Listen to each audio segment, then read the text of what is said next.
Olá, bom dia, bom dia, bom dia. Bem-vinda, bem-vindo, bem-vindes. Como estão? Tudo bem? Esse é o Que Jeito? Cultura, Trabalho e Empreendedorismo em mais um episódio. E hoje o nosso tema é Tô na pista para negócios, a formalização de empresas culturais. Hoje nós vamos falar como é, né, que quem tem interesse em ter um negócio formalizado com objetivos de lucro, né, uma empresa de fato, deve fazer, deve pensar, o que deve levar em consideração para começar o seu negócio. Então, vou começar aqui mandando um abraço para quem já chegou para estar conosco. Bom dia, Malika África. Gleice Canedo e Kátia Costa, minhas parceiras que vão estar comigo aqui sempre hoje nesse programa, que também é feito por Júlia Salgado, Raquel Cury, né? O Que Jeito é um programa semanal de 1 hora, né? Aí outro dia uma pessoa me perguntou assim, Dani, você deve estar com muito tempo livre na sua vida, né? Porque você está fazendo um programa toda semana. E eu respondi, não, não é tempo livre. É porque eu acredito muito na potência desse programa, na necessidade de ampliar as discussões que normalmente nós fazemos nos nossos grupinhos, né? Com os meus alunos, por exemplo, em sala de aula, com o pessoal das minhas pesquisas, com as pessoas que eu acredito, com o pessoal que eu encontro lá no Conselho Municipal de Cultura de Salvador, que, por exemplo, hoje vai estar aqui comigo meu colega conselheiro Cláudio Davi, que está aqui já, Claudinho, Xaxá, famoso querido. A gente conversa muito, né, sobre formalização, sobre profissionalização da área cultural, mas essa conversa precisa ser ampliada, precisa chegar a outras pessoas. E eu acho que esse programa é o que eu posso fazer hoje em relação a isso, né? Nós estamos cada semana trazendo novas pessoas, sempre dois convidados, convidadas, que trazem a sua experiência, a sua técnica, que se disponibilizam gentilmente para estar aqui dividindo com outras pessoas, né, o que conhecem, o que sabem. Então, esse programa não é sobre tempo, sobre ter tempo ou não ter tempo. É sobre acreditar, é sobre fazer alguma coisa. Bom dia, sucesso, obrigada. Vamos lá então, né? Para começar, então, como vocês sabem, cada semana nós começamos aqui trazendo uma das minhas parceiras do programa. E hoje quem vai estar aqui comigo é Gleice Canedo. Gleice Canedo, que, como o sobrenome já deve indicar, é minha irmã. E que tem um trabalho aí com marketing digital, com audiovisual. Olá, irmã. Bom dia, tudo bom? Bom dia, tudo bem, Dani? Olá a Se- todos, todas, todes. Seja bem-vinda aqui na tela do Que Jeito. Como é que tá por aí, tudo bem? Tudo tranquilo, indo, né? Caminhando. Um passinho de cada vez. Isso aí. Então, para a gente não perder mais tempo, hoje nós vamos começar, né, no nosso quadro semanal que se chama Antes que a gente se esqueça. Então, Gui, o que é que tem aí para a gente lembrar, para a gente não esquecer nesse sábado? Bom, ontem foi o dia do artesão, o dia do artesão em homenagem a São José, né? O pai de Jesus Cristo. Foi comemorado ontem, no dia 19. E também Olha, tem, Dani, pode falar. o dia do artesão, que a É gente. isso. Acho que deu É porque tá travando. tá travando, é. O Dia de Artesão é bacana, né, Gui? A gente lembrar e parabenizar, então, todas as artesãs, todos os artesãos. Por exemplo, o título do Que Jeito foi escrito à mão por um artesão aí do lettering, né? O meu cunhado, Samuel, agradecer a ele, que faz outros trabalhos manuais também. O artesanato, como a gente sabe, envolve muitas das pessoas que a gente conhece, por exemplo, Viviane, que está aqui, né, da marca Malika África, que eu também consumo, uma coisa bacana. Estou aqui com outro trabalho artesanal também, né? Eu também, Dani. E a discussão sobre o artesanato, né, Gil, envolve várias outras coisas que normalmente a gente conversa pouco. Os artesãos, né, estão aí normalmente numa relação complicada, porque se a gente pensar a relação com as artes e o artesanato, há sempre uma diferenciação, né, entre o que é uma coisa e o que é outra. A gente precisa pensar que essas pessoas normalmente garantem a sua sustentabilidade a partir da produção e da venda dos seus produtos, né? E a gente está vivendo já em um ano no qual essas pessoas não puderam participar de feiras, não puderam ter espaços de venda, no qual o consumo mesmo, né, dos produtos artesanais reduziu, porque as pessoas estão em casa, talvez estejam adquirindo menos, então é uma realidade muito complicada. Por isso que a gente sempre diz, né, comprem do artesão, da artesã, consumam esse tipo de produto. E lembrando também, Kátia Costa sempre traz para a gente essa discussão, né, Katinha, de que o artesanato é muito mais amplo do que o que a gente pensa. Tem a ver aí com todas as pessoas que desenvolvem trabalhos manuais. O que mais que é importante que a gente lembre no nosso antes que a gente se esqueça? Antes que a gente se esqueça, coloca o tema da live para quem está chegando. Bem lembrado. Então, enquanto que eu coloco aqui, antes, eu já tinha me esquecido, você já vai falando de outra coisa aí. A PGE solicita ao STF prorrogação da execução da Lei Aldir Blanc. A Procuradoria-Geral do Estado da Bahia, a partir da demanda apresentada pela Secretaria da Cultura, moveu, junto ao Supremo Tribunal Federal, uma ação civil originária contra a União, requerendo a prorrogação dos prazos para execução e prestação de contas do uso dos recursos repassados por meio da Lei Aldir Blanc. Bacana você falar disso, irmã, porque essa luta pela prorrogação da Aldir Blanc é uma luta de todas e todos. Assim, a gente tem visto o governo dos estados e dos municípios se movimentando, né? O Fórum de Dirigentes Estaduais de Cultura está fazendo articulações para pedir essa prorrogação ao governo federal. Já enviaram ofícios, já procuraram a Câmara de Deputados Federais, né? Tem feito as movimentações necessárias para isso. Os municípios também estão muito envolvidos nisso. E os consumidores, os artistas, os realizadores, os que foram contemplados, os proponentes contemplados. Então, a gente está falando de diferentes camadas, né, de trabalhadores e trabalhadoras da cultura que estão implorando ao governo federal que haja uma prorrogação dos prazos. Por que essa prorrogação é importante?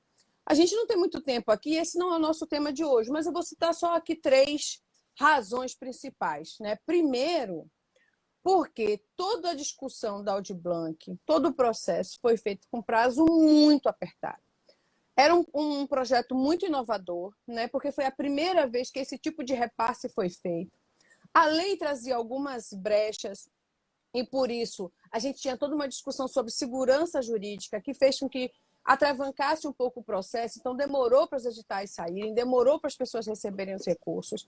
E as pessoas receberam os recursos no meio de uma pandemia. A pandemia não arrefeceu. Ao contrário, a gente está vivendo agora o momento mais difícil da pandemia, né? Então, assim, quando os editais foram pensados, se planejou o seguinte: bom, a exibição ela não pode depender, né, do encontro entre as pessoas, da aglomeração, né? O consumo, a exibição, a fruição do que vai ser realizado. Logo, a maioria dos produtos já foram pensados para a internet.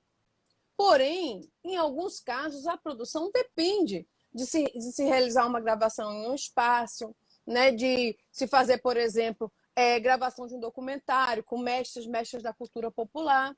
Nós estamos vivendo um momento agora que está tudo fechado e que o ideal é que as pessoas não façam essas gravações, que as pessoas não visitem mestres e mestras, que as pessoas não saiam de casa. Já pensou? Um grupo vai lá fazer um trabalho com um determinado mestre, num terreiro, no que quer que seja, e chega lá, depois de sair, alguém ficar doente ali, a Covid não está dando trégua, não é brincadeira. Então, a nossa preocupação tem a ver com tudo isso. E mais um motivo que eu gostaria de ressaltar aqui, que é o seguinte: houve uma diferença de recurso que veio dos municípios para os estados. Então, assim, sobrou uma grana nos estados, porque não foi possível, enfim, executar todo o orçamento. Então, por exemplo, no estado da Bahia, eu tive a notícia que a gente tem aí um valor de 9 milhões de reais de saldo. Também houve um remanejamento do dinheiro que os municípios não conseguiram gastar. E aí, quando a gente fala que os municípios não conseguiram gastar, vale lembrar que era eleição municipal, né? Que eles receberam dinheiro exatamente no momento ali de mudança de governo municipal, e isso causou alguma dificuldade, né, no ano eleitoral. A gente tem a entrada de janeiro de muitos novos gestores na maioria desses municípios. Então, muitas pessoas não vão gastar esse recurso. E esse dinheiro. E agora, como o Estado não tem prazo para gastar, esse dinheiro vai ser devolvido à União. E não é isso que é. No caso da Bahia, por exemplo, né, um valor de 16 milhões de reais é uma diferença muito grande, um dinheiro que normalmente... 16 não, desculpa, 18. Eu posso estar talvez enganada aqui no valor, peço desculpas, coisas do ao vivo. Mas, para ressaltar, assim, a gente precisa de extensão desse prazo. A proposta é que o prazo seja estendido até dezembro, para que as pessoas possam executar seus projetos com segurança, né, para não se arriscarem na relação com a Covid, para que os estados possam gastar os saldos remanescentes e para que o recurso que ficou, que veio dos municípios, retorne aos municípios. Isso é uma proposta que está em jogo. Então, em linhas gerais, o que a gente está pedindo, o que está se defendendo na proposta com o governo federal, não faz sentido não aprovar. Então, ontem, por exemplo, eu participei de uma reunião que reuniu a Secretaria Estadual de Cultura daqui da Bahia, a FGM, a Fundação Gregório de Matos, a deputada Alice Portugal, que é a presidente da Câmara de Deputados Federais, outros secretários, né, outras secretárias municipais e estaduais. Enfim, era um grupo pequeno, algumas pessoas que a gente estava dialogando, né, sobre essa necessidade de prorrogação. Então, a gente pede a todo mundo que continue fazendo os esforços necessários para que a gente convença o governo federal da importância da prorrogação dos prazos. Alguém colocou aqui, os movimentos culturais do interior foram super prejudicados, pegos de surpresa e sem informações suficientes para serem beneficiados pelos recursos. Obrigado, Quincas. É isso, algumas das razões, né? Bom, vamos fazer o seguinte, Guel, o que mais? Fechamos por aí, você volta no final ou quer fazer algum comentário? Eu queria apresentar o programa. Vamos Então, lá. vamos lá! É breve. Então, que jeito é a pergunta que nós fazemos quando nos vemos em situações onde não existem muitas escolhas. E é sobre isso que queremos conversar. Porque para tudo estamos tendo que dar um jeito. As reformas trabalhistas e da Previdência se tornaram conversa para boi dormir, pura verdade. Mais dinheiro para empresário, menos trabalho para quem é do trabalho. Museu, cinema. Para quem não é estrela da cena, isso tudo virou problema. E depois de se perguntar que jeito, a galera viu que empreender era uma saída. Isso é, trabalho autônomo para garantir o sustento, jornadas longas para ganhar dinheiro e dedicar tempo nenhum. Porque carteira assinada está virando lembrança. Mas queremos pensar um jeito antirracista, feminista, anticapitalista e sem LGBTfobia. Quer ajudar a pensar como podemos fazer? Todo mês um tema, toda semana uma visita de convidado. É todo sábado, 9 horas, aqui nesse Instagram, gente, Daniele Canedo. Se parece não haver um jeito, vamos todo mundo pensar um jeito de transformar essa história. Vamos? Eu já estou aqui. E hoje o tema do Que Jeito é: Tô na pista para negócios, a formalização de empresas culturais. E contamos com a oportunidade de bater um papo massa com Cláudio Davi e Carolina Dantas. Sejam bem-vindos. E eu já me vou. E Dani, taca fogo aí. Muito, muito, muito obrigada. Vamos achar esse jeito, irmã. Estamos juntas. Vamos, A Alzeli Canedo, nossa mãe, está aqui, como sempre, todo sábado. Ela vai sair dessas lives formada e vai trabalhar com cultura. Um beijo. Bom, e eu vou convidar agora, então, nossa primeiro convidado de hoje, que eu tenho um prazer de chamar aqui, uma pessoa que eu admiro, que tem uma experiência prática, assim, histórica, e que conhece muito gente dessa área aí da formalização das empresas culturais, que é Claudinho Xaxá. Bom dia, bem-vindo! Peraí que meu fone até caiu, olha só.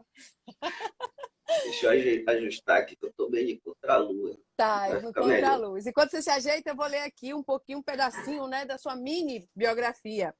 Então, Cláudio é produtor cultural, empresário, artista e ativista político. Há 20 anos, atua na criação, produção e gestão de projetos nas áreas do audiovisual, música, fotografia, circo, programas de rádio, TV e desfile em trios elétricos. É um profissional de comunicação especialista em redes sociais e captação de recursos. Atualmente presta consultoria e assessoria na implantação do Museu do Bahia e a mandatos parlamentares do PSOL, partido ao qual está afiliado há 5 anos. É membro suplente e vice-presidente do Conselho Municipal de Políticas Culturais de Salvador e sócio fundador da Macaco Beleza Produções Artísticas e da sua mãe Records. Muito obrigada por ter aceitado vir, viu? Que bacana te receber aqui. Bem-vindo. Massa, Dani. Obrigado a você pelo convite, parabenizar em primeira mão aí todo mundo, toda a equipe, todo o trabalho que vocês têm feito. Muito legal. Vida longa aí. Que jeito. Que jeito, né?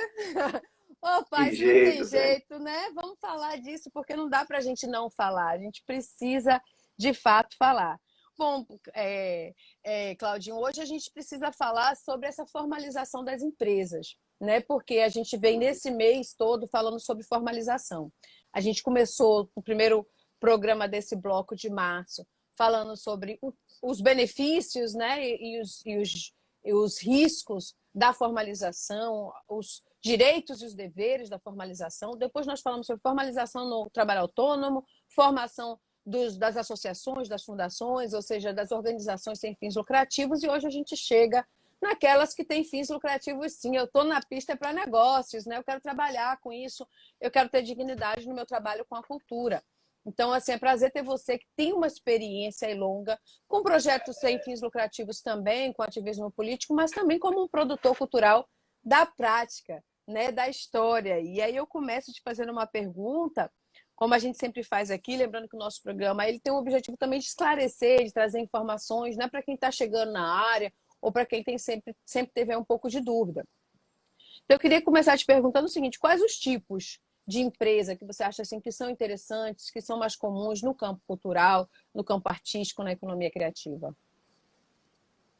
Legal, Dani. Vamos nessa. Vamos descascando essa bananinha aí por parte aí, porque são vários detalhezinhos pequenos. Então, eu vou falar principalmente a partir da minha experiência pessoal, né? Isso. Hoje, a entrada, né, atualmente, assim, a entrada para digamos assim, para o circuito das pessoas jurídicas, né?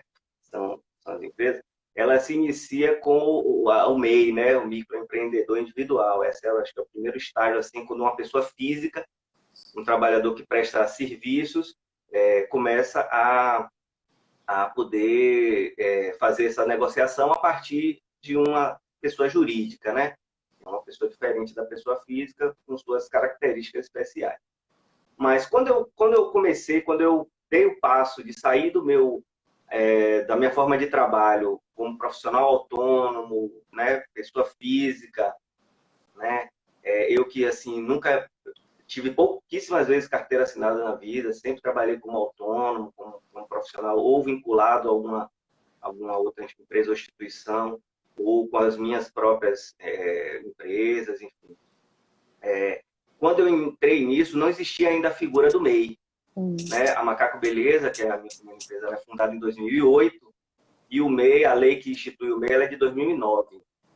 Então, eu não tive essa oportunidade. Quando eu me vi, né, depois de alguns anos já trabalhando como pessoa física, né, como profissional autônomo, eu me vi na necessidade, para poder expandir o meu trabalho, de fazer a formalização, e foi feito a partir da microempresa, né?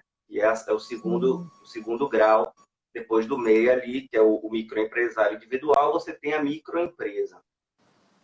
A microempresa, depois foi introduzido a figura também do imposto simples, que é uma coisa que ajudou bastante o trabalho, porque basicamente o que você precisa para poder entrar é uma estrutura que lhe dê suporte de pessoa física, né? Você vai precisar minimamente para uma empresa, para uma microempresa, de um contador, você vai precisar de um contador e eventualmente de uma assessoria jurídica que vai te fornecer alguma assessoria em contrato, em formalização de contrato, enfim.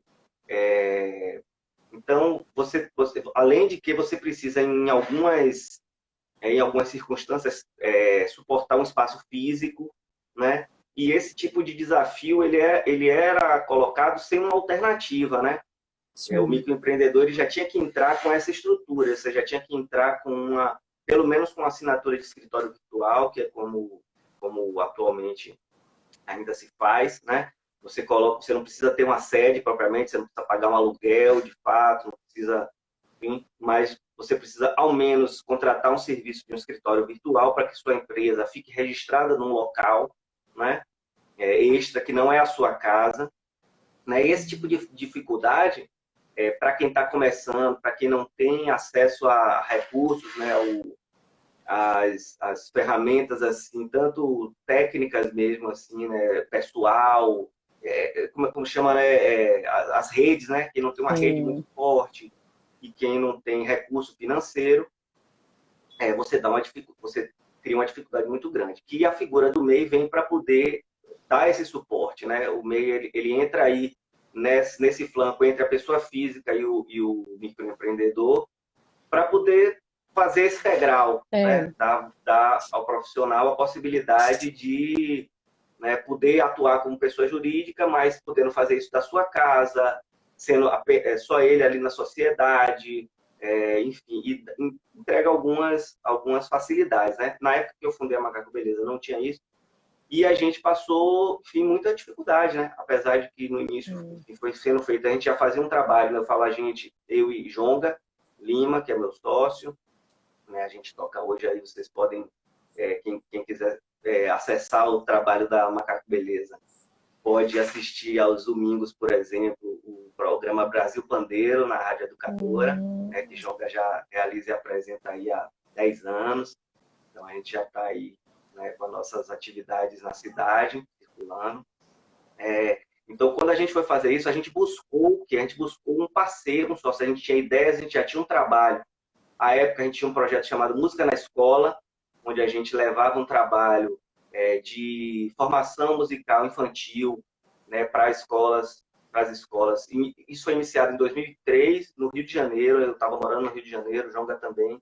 Nós dois somos daqui de Salvador, mas a gente estava lá, se encontrou e resolveu fazer esse trabalho. Então, a gente fez esse trabalho por 2 anos no Rio, depois a gente voltou para Salvador, e aí continuamos o trabalho aqui. Depois já de uns 5 anos com esse projeto, a gente, né, sentiu a necessidade, por conta dos contratos que a gente estava e do nível de trabalho que a gente já tinha atingido, de fazer a formalização. Então, a gente buscou um parceiro, a gente buscou alguém que tivesse recursos financeiros, que tivesse um capital e tivesse interesse em investir numa sociedade da área cultural, né? Não é fácil você encontrar pessoas assim disponíveis. Enfim, a gente buscou isso e, por sorte, encontramos por sorte, assim, em parte. Enfim, as coisas depois não caminharam tão bem, mas foi um movimento importante, foi um momento interessante da gente estimular, assim, que empresários no Brasil que costumam investir principalmente em educação ou em alimentação, são as duas áreas, acho que assim, que se investe, mas fora os grandes empresários que investem em construção civil, né? Que são as grandes empresas brasileiras mesmo assim, né? Essas maiores são de construção, mas a área da alimentação, restaurantes, enfim, e também essa área da educação, ela tem um investimento. A área da cultura, ela não tem tanto. Mas esse sócio da gente, que era um empresário da área de educação, topou, entrou com a gente, e a gente conseguiu ter um capital de giro para poder, enfim, captar outros clientes, e aí a coisa foi se desenvolvendo, né? Com as dificuldades que a gente tem no Brasil de fazer esse desenvolvimento, de dar esse salto, de dar essa galgada, a gente teve um teto. Então, a empresa ela foi prestando serviço, chegou a um ponto que a gente não conseguia passar daquele teto com os produtos que a gente oferecia, e a gente precisou diversificar isso. Então, a gente, por exemplo, apresentava projetos de leis de incentivo à cultura para captar recurso público. A partir daí, eu começo também os meus estudos no processo de captação de recursos públicos. A área cultural ela depende muito disso, apesar de não estar totalmente, ter um mercado muito grande, né? A área de música, principalmente, que é uma área que eu trabalhei muitos anos, é uma área que tem um mercado muito grande, muito maior do que o governo oferece de recursos, né? Uma área mesmo que você tem como botar, digamos assim, o banquinho e o violão, né? No início de tudo é isso. E a gente tem isso espalhado pela cidade inteira, né? E hoje esses profissionais, por exemplo, podem atuar como MEI. Né? À época, a gente não tinha essa possibilidade, era uma dificuldade a mais. Então, o MEI ele tem essa facilidade, apesar de que você tem, ao contrário do... Isso é uma diferença que é importante falar do MEI para o microempresário, que ao contrário da ME, um MEI você tem uma taxa ali a pagar, o seu imposto, digamos assim, né? O tributo que você paga para utilizar isso. Essa formalização para o governo, ele é mensal. Então, você tem ou não tenha serviço prestado, você tem que pagar ali o seu boletim, que hoje está em volta de 50, 60 reais. Né? Enquanto que na ME você só paga o tributo quando você emite a nota. Você faz o serviço, emite a nota, lógico, o percentual é bem maior, acaba sendo, no final das contas, enfim, uma retirada de recursos do seu maior, mas é esse equilíbrio aí que a gente hoje pode fazer, né, profissional. Uma outra questão da transição que eu vivi também em relação ao MEI e a ME, que são as principais empresas de entrada, né? Pode falar depois aí das empresas de pequeno porte, as empresas de grande porte, que são as empresas na sequência que faz à medida que você vai aumentando o capital, né? À medida que você vai aumentando o faturamento, na verdade. Né? O faturamento, né? Porque... Faturamento, quanto você fatura. Até porque, por exemplo, o MEI você tem aquele limite de até 80 mil reais por mês, por ano, né? Então, a gente já está pensando aqui em tipos de negócios e empresas que vão além disso. Então, poxa, eu estou conseguindo produzir, faturar na área da música, no audiovisual, projetos com valor bem mais alto. Então, não dá mais para ser MEI. Vamos pensar nisso, né? No primeiro programa, a gente falou bastante sobre MEI. Então, assim, bom, já não é mais formato de MEI. Quais são as possibilidades? Então, você já falou aí da ME. Né? E vamos continuar, então. Desculpa ter te interrompido, mas pode continuar. Nada, é isso aí. Fica mais interessante quando é o bate-papo. Vou aqui na matraca, me interrompa mesmo. E nesse sentido, antes de você passar para os outros, então, me conta assim, como ME, microempresa, né? Você também tem um limite aí que eu estou lembrando agora quanto é, mas daqui a pouco... 360 mil. Pronto, 360 mil. Isso te deu alguma vantagem? Assim, chegou o momento de você ter negócios ou de que era importante que você fosse ME e se enquadrar um pouco nas coisas que você estava fazendo? E me parece que você depois de um tempo deixou de ser, é isso? Não, então, o que aconteceu? Como eu falei no início, eu não tive a oportunidade de optar pelo MEI. Quando eu abri a minha primeira empresa, não existia a lei, ainda não estava, né, em vigor, a gente já sentia a necessidade por conta dos contratos que a gente já estava fazendo. E não tinha possibilidade. Então, a gente encarou a ME e a alternativa que a gente fez como eu falei, foi procurar um sócio que pudesse suportar o início ali com o capital de giro, para que a gente pudesse manter uma sede, pagar um contador, enquanto a gente não tinha um volume de contrato, de receita, que fizesse a máquina toda girar, né? Então, a gente fez isso, a gente fez esse acordo, passamos um ano com um lastro para poder desenvolver até que o negócio tocou. Então, essa foi a alternativa que a gente teve na época, quando a gente não tinha a possibilidade do MEI, né? Hoje, com a possibilidade, certamente, se a gente tivesse a possibilidade, a gente teria feito o MEI, teria iniciado as atividades com o MEI, né? E aí, assim, quando a gente começasse a passar realmente do teto, a migração, inclusive, ela é feita automática, né? Então, para quem está no MEI, aí, como vocês falaram, vocês devem ter tocado nisso, né? Que o MEI, você pode seguir com o MEI fazendo contrato. Se você tiver contratos maiores do que 80 mil, você não precisa se preocupar. Você pode fazer o contrato e automaticamente aí no exercício seguinte, a sua empresa vai estar enquadrada como uma microempresa, né? Mas teve uma outra questão em relação a isso que é importante anotar, que foi uma necessidade que alguns profissionais tiveram, especialmente da área do audiovisual, né? Você é uma pesquisadora da área do audiovisual, você certamente sabe disso. Os profissionais tiveram a necessidade de fazer essa migração, por exemplo. Isso eu anotei com colegas, né, que trabalhavam. Como a minha empresa já era uma microempresa, eu não passei por esse momento, mas sei de vários colegas que tiveram, porque os contratos com a Ancine, com o Poder Governamental, por exemplo, estavam exigindo isso de alguns profissionais, especialmente os profissionais de direção. Então, mesmo as pessoas, né, quem fazia ali direção de figurino, direção de arte, direção de produção, numa produção cinematográfica, precisou, para poder entrar na folha ali dos projetos da Ancine, estar registrado, mesmo que o seu faturamento fosse menor, né, que a AME já suportasse. Então, existem algumas portas que você só acessa realmente se você tem a empresa num determinado nível. Com licitação também tem esse tipo de coisa. Você precisa, às vezes, comprovar um faturamento X para você entrar numa licitação. Então, é tudo um degrauzinho, assim, né? No Brasil, a dificuldade é muito grande porque a taxa de falência das empresas no curto prazo é muito grande. E, particularmente, nesse momento que a gente está, é mais crítico ainda. A gente teve, em 2020, o fechamento de quase 1 milhão de empresas.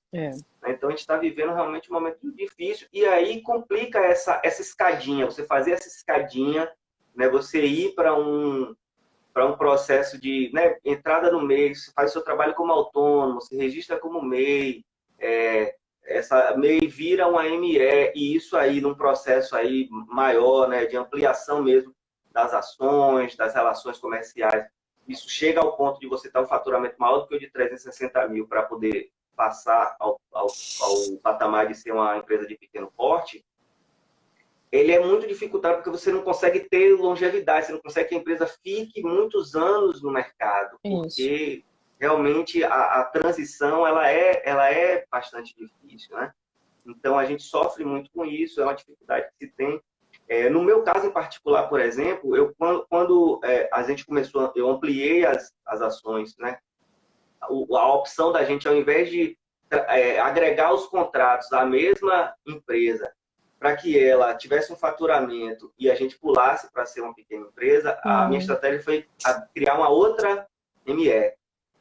Uma outra ME para poder ficar com a parte do trabalho separado. Então, eu preferi, por exemplo, ao invés de ter uma empresa de pequeno porte, ter 2 microempresas. Então, a gente separou o trabalho específico com a música, na Sua Mãe Records, e a Macaco Beleza ficou com as outras áreas que a gente já vinha trabalhando. Tinha música também em alguns projetos, mas que é uma produtora cultural mais genérica, mais de produtores culturais mesmo, que abrem espaço para que outras ideias, outros produtores venham, se associar a gente, e a gente dê um suporte, né, em alguns níveis da criação, e possa introduzir esse produtor, essa ideia, esse grupo coletivo, na formalização, né, através do serviço que a gente presta. E a Sua Mãe Records, ela é uma empresa que ela nasce de um projeto artístico, pessoal,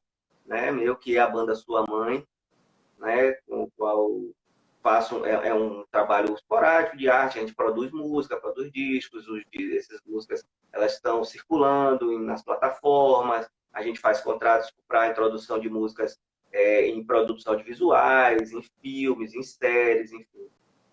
E a partir daí, fazendo isso, oferecendo isso para outros artistas também, né?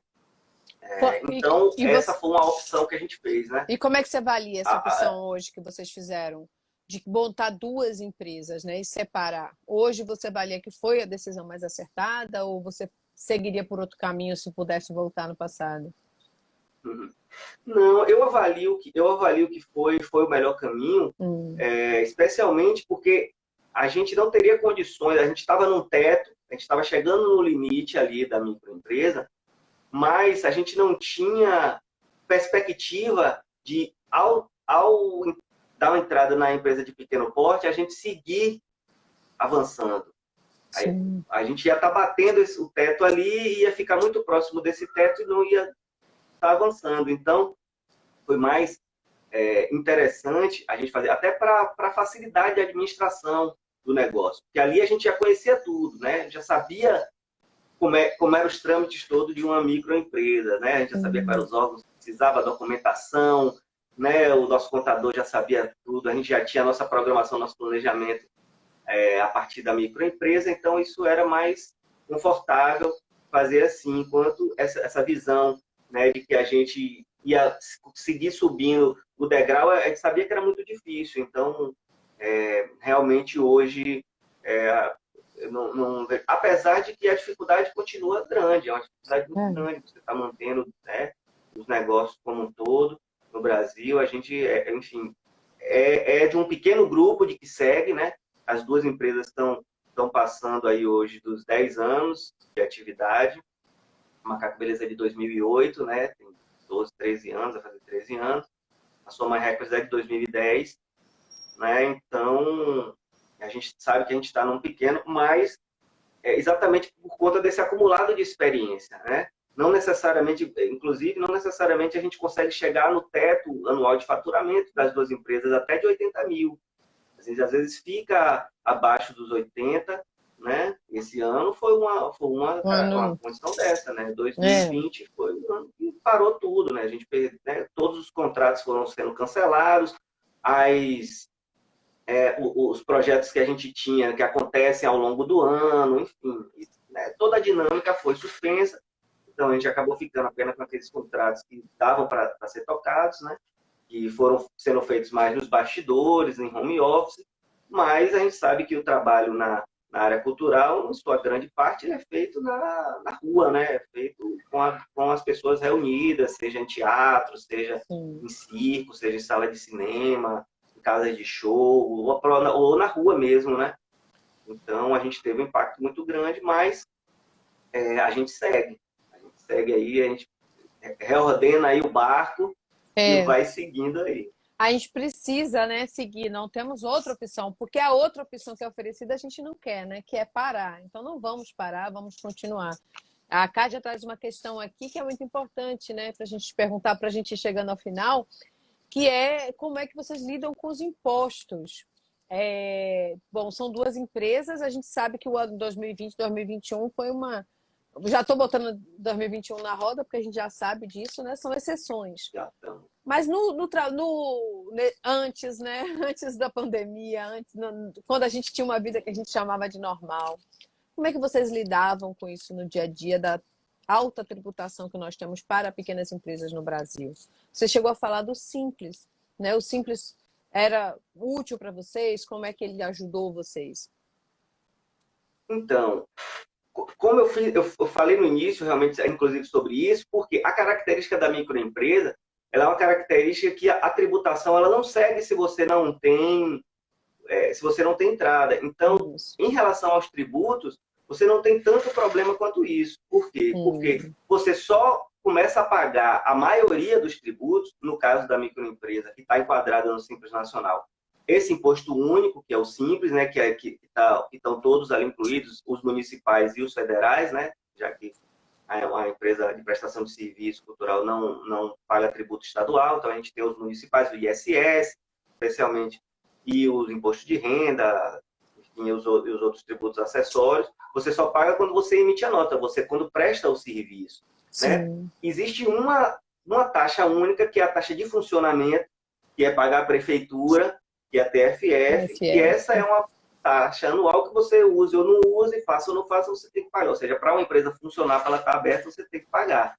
Então, essa, digamos assim, foi a única taxa, assim, imposto, digamos assim, é uma taxa, de forma genérica, imposto, que a gente precisou fazer fora da programação, assim, né? Porque a gente não tinha o volume para poder, então a gente teve mesmo que sacrificar, mesmo cortar na carne, dizer assim, ó, a gente precisa tirar aqui desse minguadinho aqui para pagar para a empresa seguir andando. A gente, felizmente, a gente tinha um contrato em andamento, um contrato que seguiu, que é o contrato do Museu do Bahia, a implantação do projeto que foi suspenso, o projeto está suspenso, né, por conta de tudo. As obras caminharam, inclusive, a gente teve um processo de captação de recursos, mas a obra que estava projetada para ser entregue em dezembro ainda segue, a gente não pôde ser feito o lançamento ainda, mas ao longo de 2020 a gente conseguiu fazer esse trabalho, que era um trabalho mesmo já de bastidor, né? Um trabalho de fazer a inscrição do projeto nas leis de incentivo e buscar os patrocinadores, e fazer esse contato, que a gente conseguiu seguir, né, dar seguimento a ele ao longo de 2020. Então, esse foi um contrato. Em relação à Sua Mãe Records, a gente tem uma característica que é a extensão internacional dos nossos produtos, né? Como eu falei inicialmente, a Sua Mãe Records, ela nasce do trabalho da banda Sua Mãe, que é um trabalho artístico meu, e esse trabalho tem à frente, né, o vocalista, que é o Wagner Moura, foi nosso colega, ator, famoso, artista incrível. Então, a gente consegue, né, apesar de que não é uma atividade principal, profissional, nem de Wagner, nem de nós outros que somos os artistas, os músicos da banda, que somos jornalistas e produtores, em sua grande maioria somos oriundos da Faculdade de Comunicação, então a gente segue paralelo, mas tem essa dimensão internacional e a gente consegue estar, enfim, vendendo nossos produtos, fazendo negócio numa escala maior, e mesmo na cauda longa, né, como a gente também usa, a gente consegue ter um faturamento que pelo menos cumpra essa obrigação do TFF, que a gente consiga manter ali o nosso contador, a estrutura mínima funcionando para que a gente vá tocando os projetos. Mas realmente, então tem relação a isso. Em relação aos impostos, tem isso. Fora a TFF, né, ao contrário do MEI, por exemplo. O MEI, como eu falei no início, o MEI teve entrada ou não teve, tem que pagar o boleto lá no final do mês. Porque senão isso vai acumulando. Isso é um problema grande, né? Porque esse é um serviço, inclusive, que há um ano, não em 2020, né? Depois de 2020 até parou, mas até 2019,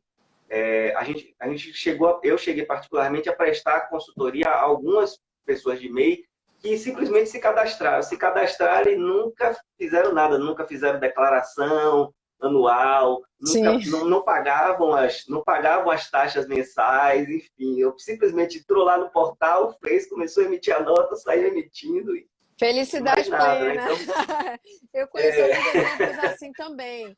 Conheço alguns exemplos e conversei com as pessoas. Olha, é por isso que a gente criou esse programa, Cláudio, porque assim, esses temas parecem ainda que são quase que assim, mitos, né, na nossa área. Todo mundo quer fazer seu trabalho, todo mundo quer viver do que faz, mas toda essa burocracia envolvida na nossa prática, a gente ainda fica assim um pouco com receio de falar, não gosta muito, acha chato. Gente, precisa entender aí o que precisa ser feito, né? Claudinho, precisa. queria te agradecer muito pela sua participação aqui no nosso programa. Vamos conversar sobre essa coisa de botar programa em rádio, viu? Porque a gente quer fazer esse... Vamos, estamos aí. Queremos... Eu que agradeço a oportunidade. Pois é, ia passar para você se despedir aí. Não sei se você quer falar alguma coisa, chamar a atenção de alguma coisa. Massa. Não, queria assim, agradecer, espero ter contribuído com as informações. Meu canal aí está à disposição também de vocês, das pessoas todas. Deixar um abraço aí para os amigos que apareceram aí.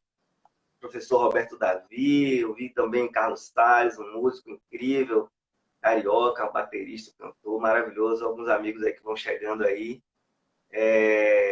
Saudade de todos vocês, né? A gente saiu, eu estava comentando desse lockdown, cara, eu fiquei 10 dias sem sair do portão de casa, foi inacreditável. Então a gente estava vivendo esse momento difícil, né? Saudade muito grande, a dificuldade com as empresas, mas enfim, vamos na fé. Esse ano, ano vida passado longa a gente... Vida longa. Ano passado a gente morreu, mas esse ano a gente não morre, né?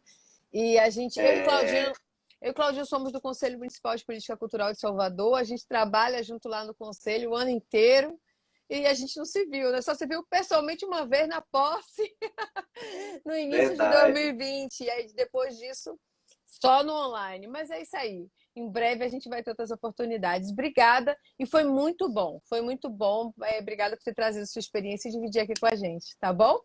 Um abraço.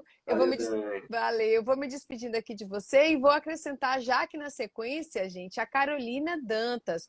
Carol tem uma experiência com o setor editorial, né? Ela é da Pinaúna Records. Pinaúna Records, não, estou trazendo lá a empresa de Claudinho, ó, a Pinaúna Editora. Peraí. Pinaúna Editora já está chegando aqui. Enquanto ela chega, um abraço grande para todo mundo que está aqui, viu? E é especial aqui para a querida Leda Ornelas. Olá, Carol, tudo bom, querida? Oi, Dani, tudo bem? Que massa tá aqui. Bem-vinda. Carolzinha, você também está com bastante luz aí atrás de você, se você puder trocar um pouquinho. Aqui, ó, do lado de cá. Tá bom. Enquanto você ajeita aí, se você puder passar um pouquinho para o lado, eu vou ler aqui para vocês. Carol é editora, gestora da Pinaúna Editora, lá de Camaçari para o mundo. Ela é graduada em comunicação social, com especializações de produção cultural e mídias, em Gestão Cultural. É mestranda do Programa Multidisciplinar em Cultura e Sociedade, foi assessora de comunicação do Complexo Cultural e Esportivo Cidade do Saber, em Camaçari, atuou como produtora executiva na coordenação de eventos da Prefeitura Municipal de Camaçari e também no Café Cancún, Salvador. Ô, tempo bom! Antigo! Isso aí depõe, viu, contra mim.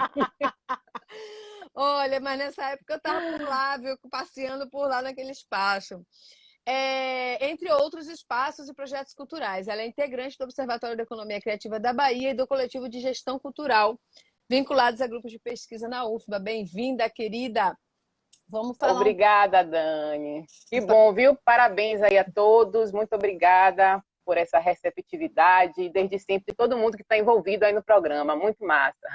Ô, Carol, a gente que agradece a você, né?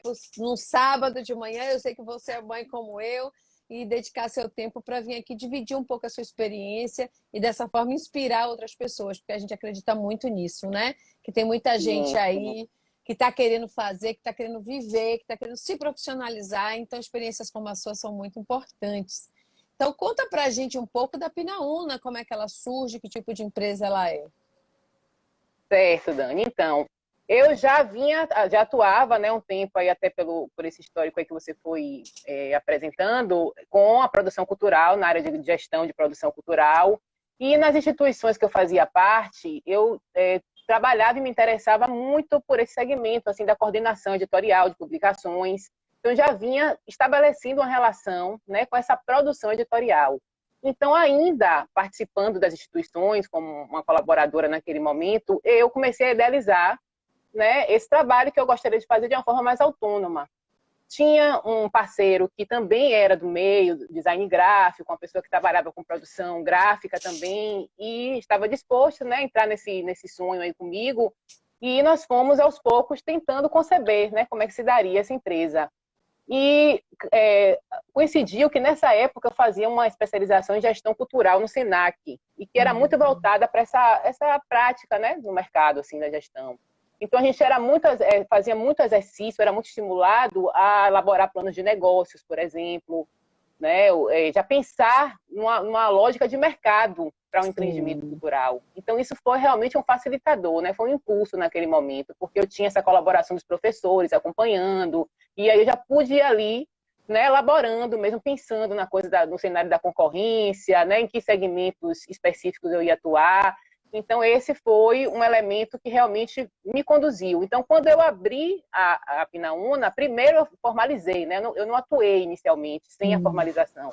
Eu já comecei os trabalhos com a Pinaúna com ela formalizada, né? Então primeiro abri o negócio, tinha esse plano de negócios que foi um norte realmente, isso é importante, a gente sempre ouve falar, né, e às vezes renega um pouco, porque é trabalhoso, né, você tem que dedicar ali um tempo realmente de preencher, de discutir, mas é um norte importante, porque aquilo já lhe planeja, né, já faz você entender como é que você chega no mercado com alguma informação prévia. Então, no meu caso, serviu muito, e aí eu instituí a empresa, claro, eu fui buscar, como o Cláudio estava até mencionando, esses colaboradores externos, um contador, alguém que pudesse me ajudar, né, nessa parte mesmo prática de junta comercial, de como é que registra o CNPJ, e a gente organizou isso para depois começar a atuar. Então, é uma empresa, a Pinaúna, de sociedade limitada, né, uma microempresa também, mas é uma empresa formalizada dessa forma. Que ótimo. E por que vocês escolheram por esse modelo da LTDA, né? Todo mundo, às vezes, não sabe o que é, mas lembra daquele LTDA que veio do nome das empresas um pouco, que é a limitada. Então, por que você escolheu esse formato, esse modelo? Pronto. Quando a Pinaúna surgiu, a gente também não estava com essa informação toda a respeito do MEI, por exemplo, né? Eu até peguei essa informação aí do que o Cláudio trouxe, porque eu não me recordava, mas se foi realmente em 2009, 2010 que começou o MEI, a gente abriu a empresa em 2011, já existia o MEI. Mas eu acho que uma campanha, assim, era muito inicial, uma campanha que incentivasse que os empreendedores pudessem se formalizar através deles, não existia. Então, como eu tinha também esse trabalho conjuntamente com a pessoa que ia ser o meu colaborador constantemente, assim, nós íamos trabalhar em parceria realmente, era um desejo, né, de duas pessoas também trabalhando, a sociedade era um formato também, né, que permitia que os dois entrássemos com esse mesmo comprometimento. Eu acho que seu áudio deu uma mudada aí, não sei se... Porque entrou uma ligação aqui, fazendo o celular. Desculpem se eu correr.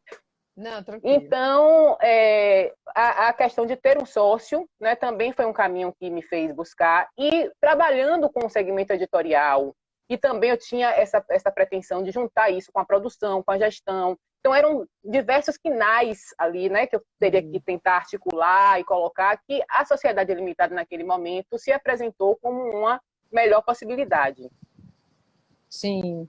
E aí, o que isso trouxe para vocês de vantagem, né? Nos tipos de negócios que vocês executam? Como é o dia a dia de uma empresa limitada? Certo. Então, assim, claro que tem tudo, acho que qualquer modelo desse vai trazer alguns benefícios, né? Algumas desvantagens. Nesse caso específico da editora, a gente... Voltou. Agora resolve entrar, mas estava paradinho o celular, é só a gente entrar. Tranquilo. Então, os benefícios, eu entendi assim, porque eu também me colocava nessa posição do mercado, de ser uma consumidora de serviços, de produtos culturais, então eu já entendia que formalizar e ter uma empresa, principalmente para o setor editorial, que foi esse que eu fiz uma pesquisa prévia, que eu fui entender como é que atuava a concorrência. Então eu percebi que assim, essa relação formalizada, né, assim, de apresentar uma empresa que ela tem um registro, né, o sistema está aí, ele está instituído, né, a gente, bom ou ruim, né, ele regula e é nele que está, né, que acontecem os negócios que podem ser acompanhados pelo Estado, que podem ser fiscalizados de alguma maneira, então as pessoas dão um respaldo, né, assim, o cliente, principalmente, ele quer ali uma forma dele poder saber que está se relacionando com uma entidade que ele vai poder de repente recorrer a uma, né, sei lá, até se vai fazer uma reclamação aos órgãos, né? Então ter referências, inclusive, de como é que esse trabalho acontece antes, como é que está o nome daquela empresa. Então, assim, são formas que realmente oferecem uma credibilidade. Eu acredito na formalização. Então, eu tinha muito este pensamento quando formalizei. E uma outra coisa é que o nosso segmento na área cultural, ele se relaciona muito com empresas que têm também um porte, vamos dizer assim, industrial, né? Nós trabalhamos muito com gráficas, por exemplo, né? Então, assim, até essa relação com as gráficas, de fazer uma negociação interessante, né? De um faturamento melhor. Então, tudo isso ele é feito de uma forma mais rápida e flexível com outras empresas, né? Eu diria assim que a PJ assim, tem uma propensão maior e um gosto, se pode dizer esse termo assim, por se relacionar mais com outra PJ, né? Claro. Acho que isso também traz assim, um pouco de segurança entre as duas partes. Então, foram concepções que eu fui, né, assim, apreendendo e entendi que era benefício. Agora, as desvantagens são essas realmente, porque nós somos uma microempresa ainda assim, né, e assim, trabalhamos com uma estrutura muito enxuta. Então, assim, quando eu vou ter que lidar com uma parte burocrática que realmente vem junto com a formalização, não tem para onde correr, né, eu estou tendo que lidar com tudo. Eu estou na ação, eu estou na parte administrativa, eu estou... Então, assim, ou você realmente tem condições, e aí, quem não tem recurso de capital de giro é mais um elemento que dificulta, de você chamar colaboradores para te apoiarem, ou você fica numa loucura realmente que acontece um descuido, muitas vezes passa nos pagamentos, passa nos tributos, entendeu? Então, assim, tem que realmente se buscar aí um equilíbrio, porque não é uma estrutura de empresa que pode contar com um setor que vai cuidar de burocracias, por exemplo. Sim. Né? Nós fazemos um pouco de tudo. Uma das coisas que vocês também têm que lidar no campo editorial é com os direitos autorais, né? Porque vocês trabalham ali com alguma coisa que as pessoas dão muito valor, que é a sua produção intelectual, né? Isso. Como é que isso interfere um pouco aí nessa relação que você está falando da gestão? É um desafio a mais? Ou vocês... É um desafio a mais. Sim, inclusive no mercado nosso aqui, né, local, porque realmente não, assim, essa cena institucional, vamos dizer assim, para o mercado editorial, que eu posso falar com mais propriedade, mas eu imagino que para outros também, ele não está assim tão, vamos dizer assim, estabelecido. A gente, por exemplo, procura uma consultoria jurídica mais voltada para a área cultural, é difícil encontrar aqui localmente, né? Assim, existem profissionais, eu acho que aos poucos, no decorrer dos anos, isso foi acontecendo, foi se fortalecendo, mas você ainda vai buscar, às vezes, em outras regiões, porque... Então, assim, até para se estabelecer uma relação com o autor, que é importante para a editora e para o próprio autor, né, de isso depois gerar desdobramentos de negócios futuros, né? A gente tem o autor já poder receber um valor antes da sua publicação e depois a editora até ter os direitos do autor e poder negociar isso com outras editoras, com a tradução.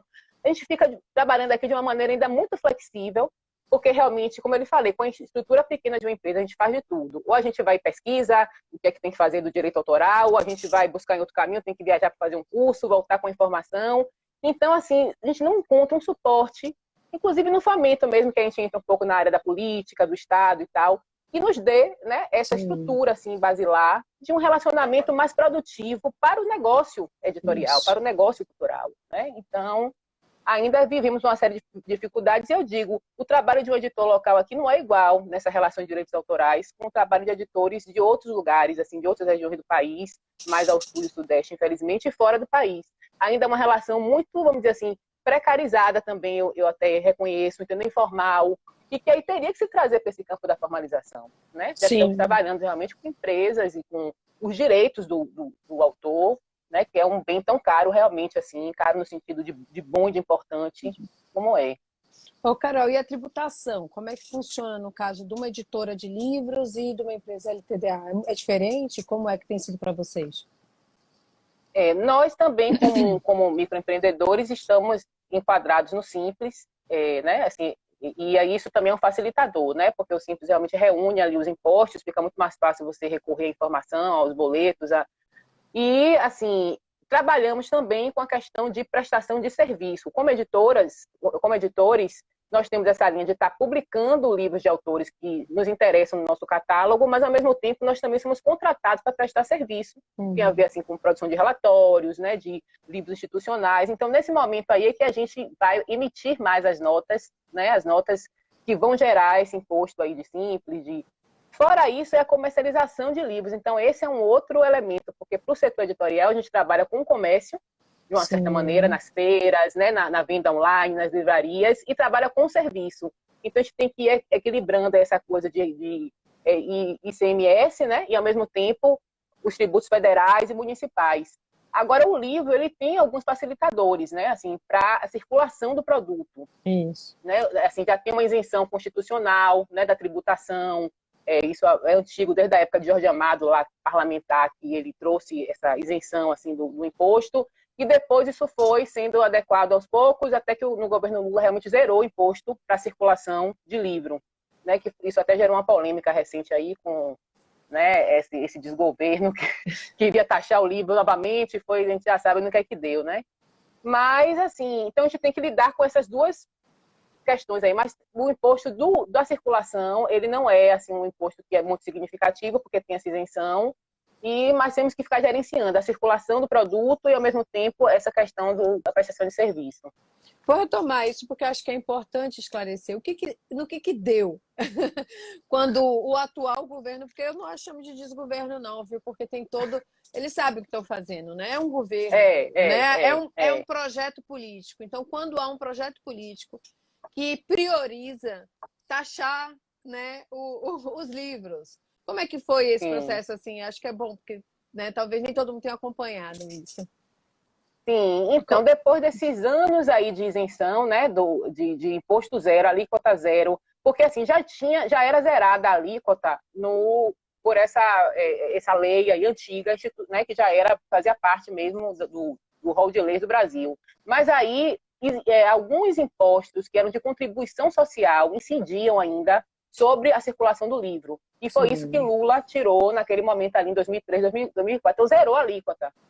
E aí, de repente, agora anos depois, né, com a reforma tributária e tal, o ministro da Economia volta com esse tema, né, e previa, dentro a retomada de alguns impostos, esse sobre a circulação de livros. Então, a gente vivendo um período desse de pandemia, né, todo o mercado cultural tão impactado, o livro ainda era um tipo de consumo cultural que podia ser feito como anteriormente, porque é um hábito que a gente faz muito recluso mesmo, né, mais em casa, não tem que estar no espaço externo para poder estar consumindo. Então, o livro tinha todo esse potencial de ser, né, esse fôlego para todos nós assim também nesse momento.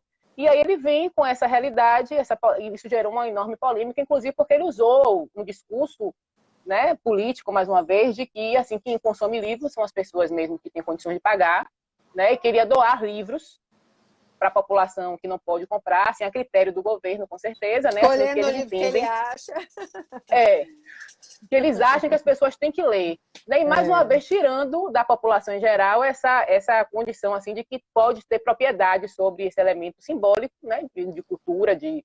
Então, mais uma vez, querem distinguir a velha política aí de classes que a gente não consegue abandonar, né? Aqui no Brasil. Mas não avançou, né, Carol?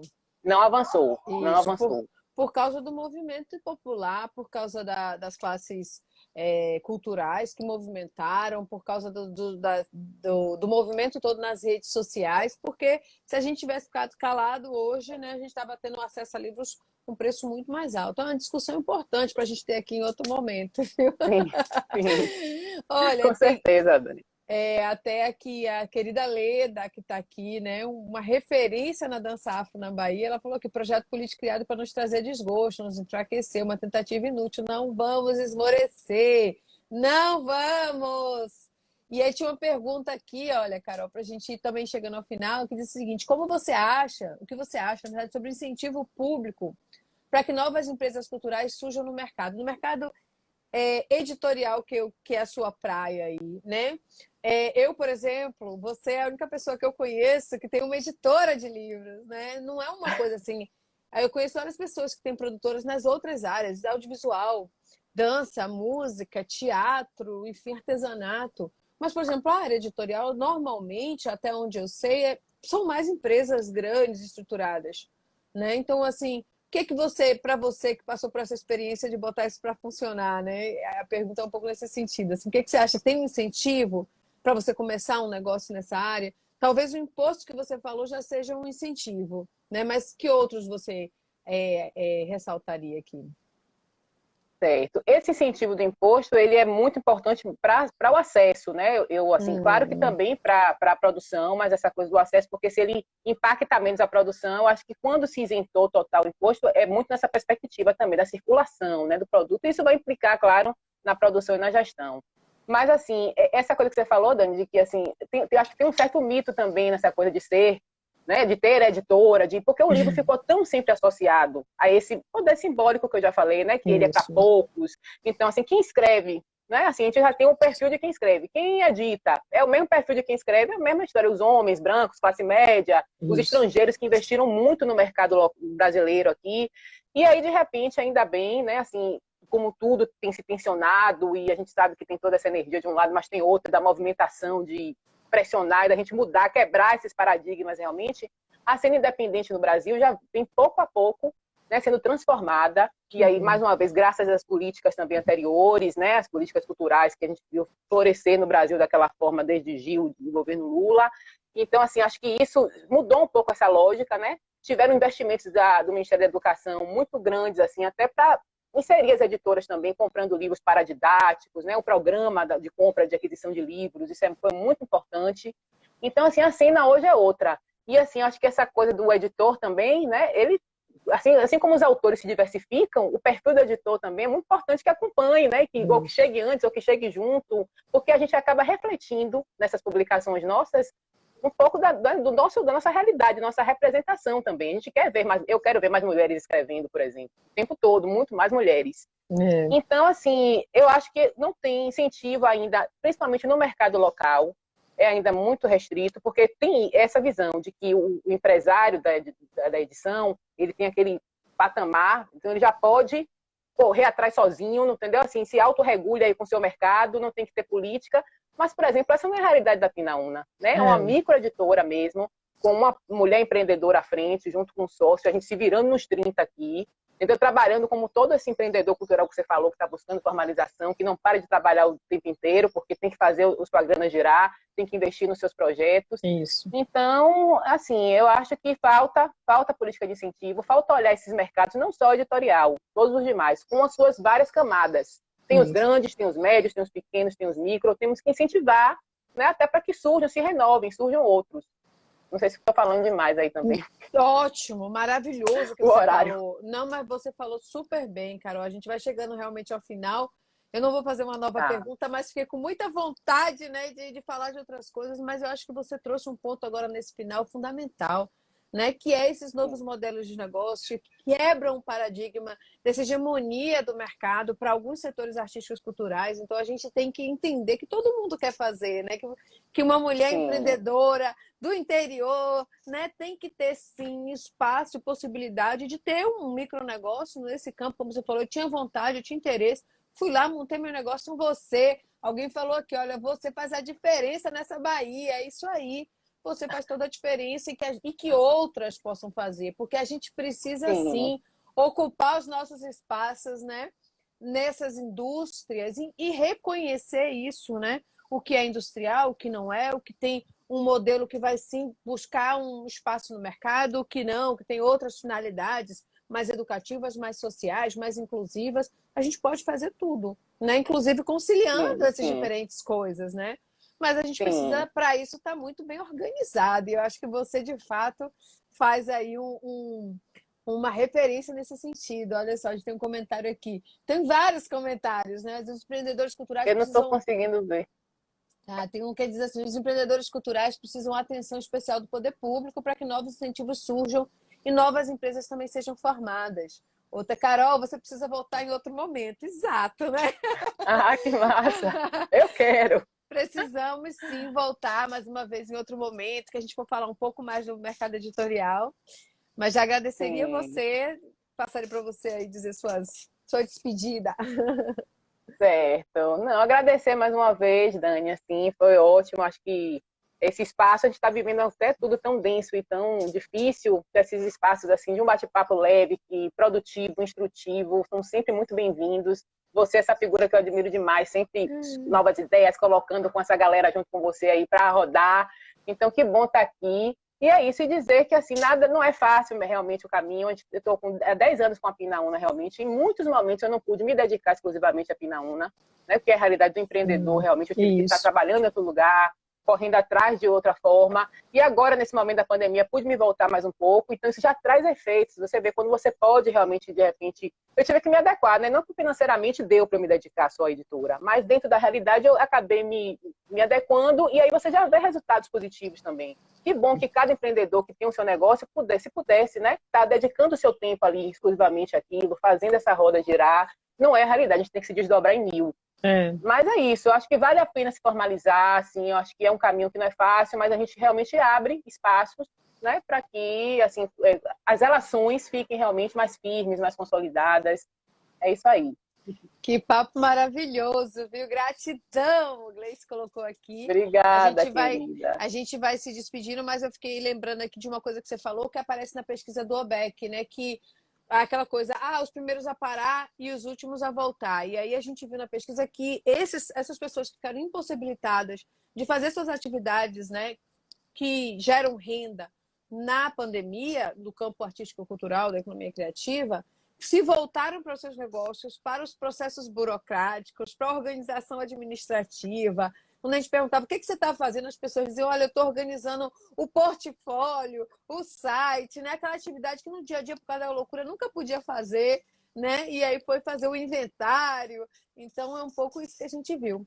Minha querida, eu vou me despedir de você e vou chamar aqui de volta a Gleice Canedo, né, para a gente fechar o programa. Um beijo grande, a gente se vê aí sempre. Muito obrigada, tá bom, Dani? Um beijo. Um beijo grande. Que delícia, viu? Que experiência bacana.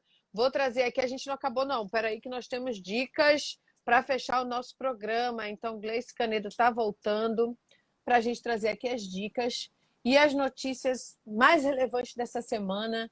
Olha, o Claudinho botou aqui, vida longa ao que jeito, e boa sorte a todas as iniciativas de empreendedorismo cultural. Muito, precisamos.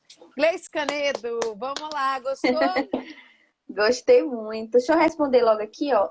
Vai ficar salva a live aqui no Instagram de Daniele Canedo e também estamos passando os vídeos todos para o canal no YouTube, Daniele Canedo. Vocês podem acessar também, porque às vezes a gente quer só ouvir e é mais fácil de ouvi-lo só pelo YouTube. A gente vai criar também o podcast e o crescimento do Que Jeito tá indo, ó. Cara do... Precisamos de todos os episódios no YouTube e também, né, do nosso podcast, para quem ouve no rádio, ouve andando, ouve malhando, ouve cuidando dos filhos, né? O podcast ajuda Compartilhem. bastante. Compartilhem. Gil, tem uma notícia aí dessa semana que é importante a gente falar, né? Que tem a ver um pouco com essa coisa da aceleração da digitalização. Todos os empreendedores da economia criativa tiveram que ir para o Instagram e começaram a fazer do Instagram um espaço mesmo, um mercado, né? Um espaço de comercialização, de divulgação dos seus produtos. E, de repente, essa semana, pá! O que foi que aconteceu? Do nada, ontem, às 2h25 da tarde, o Instagram parou. E agora, eu, empreendedora, que trabalho diretamente com o Instagram para ter contato com minhas clientes, o que é que eu faço? Me desesperei. E aí, o WhatsApp também parou 5 minutos depois. Foi um problema técnico que eles passaram para a gente, eles não abrem muito o que foi, o que aconteceu. Mas para você que se desesperou nesse momento, que tinha um conteúdo para publicar, porque tinha que divulgar em algo, alguma coisa da sua empresa, quando aconteceu esse tipo de problemas técnicos, que a gente realmente não sabe o que foi que aconteceu, foi mundial. Alguém passou atrás de um computador lá e puxou um fio assim, opa, tropeçou, pronto, caiu no mundo inteiro. E aí, quando para, assim, o ideal é você não desinstalar, instalar, surtar, não. Tenha calma, pega esse conteúdo que você ia postar e guarda para 24 horas depois você postar. Porque a internet são números. E como o celular descarrega, e quando a gente carrega de novo, a gente tem que esperar os números voltarem, o mesmo acontece com o Instagram, o WhatsApp e tudo mais. Então, parou. Gleice, e agora o que eu faço? Espera 24 horas e posta. Aí vai dar tudo certo, tá bom?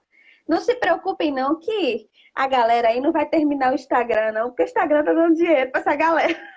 É uma empresa sólida, né? Uma empresa sólida, não é no mundo inteiro a estrutura que tem não é física, né? Mas é uma estrutura muito sólida. E é interessante, né, você falar isso, porque de fato a primeira reação de todo mundo é ficar desesperado, e a segunda reação é voltou para vamos postar logo, mas tem essa coisa dos algoritmos, né?